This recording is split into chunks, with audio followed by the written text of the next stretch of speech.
রংপুরের বেগম রোকেয়া বিশ্ববিদ্যালয়ে ইসলামী ছাত্র শিবির আয়োজিত জুলুমের বিরুদ্ধে জুলাই শীর্ষক দিনব্যাপী প্রদর্শনীকে কেন্দ্র করে ছাত্রদল ও শিবিরের নেতাকর্মীদের মধ্যে কথা কাটাকাটি, ধাওয়া পাল্টা ধাওয়া এবং সংঘর্ষের ঘটনা ঘটে। এতে উভয় পক্ষের অন্তত 15 থেকে 20 জনের মতো নেতাকর্মীর আহত হওয়ার খবর পাওয়া যায়। গতকাল সোমবার 3 আগস্ট সন্ধ্যায় বিশ্ববিদ্যালয় ক্যাম্পাসে এই ঘটনাটি ঘটে।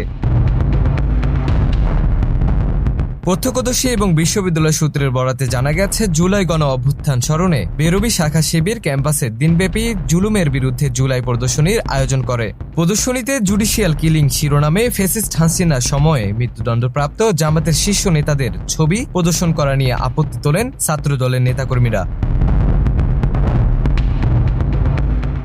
ছাত্রদলের নেতাকর্মীরা দাবি করেন, প্রদর্শনীতে যুদ্ধাপরাধের দায়ে দণ্ডপ্রাপ্তদের ছবি রাখা অনুচিত এবং তারা সেসব ছবি সরাতে বলেন। অন্যদিকে শিবিরের নেতাকর্মীরা কোনোভাবেই ছবি সরাতে রাজি হচ্ছিল না। এক পর্যায়ে ছাত্রদল শিবিরের নেতাকর্মীদের উপর বল প্রয়োগ করতে চাইলে বেরবি শাখা শিবিরের নেতাকর্মীরা প্রতিরোধ গড়ে তোলেন এবং ছাত্রদলের অতর্কিত হামলার প্রতিরোধে অবস্থান কর্মসূচি গ্রহণ করেন।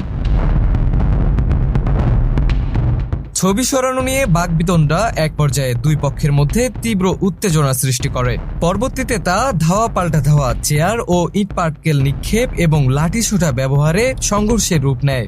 এতে ছাত্রদলের সহসভাপতি আশিক এবং শিবিরের কর্মী মেহেদী সহ একাধিক নেতাকর্মীরা আহত হন।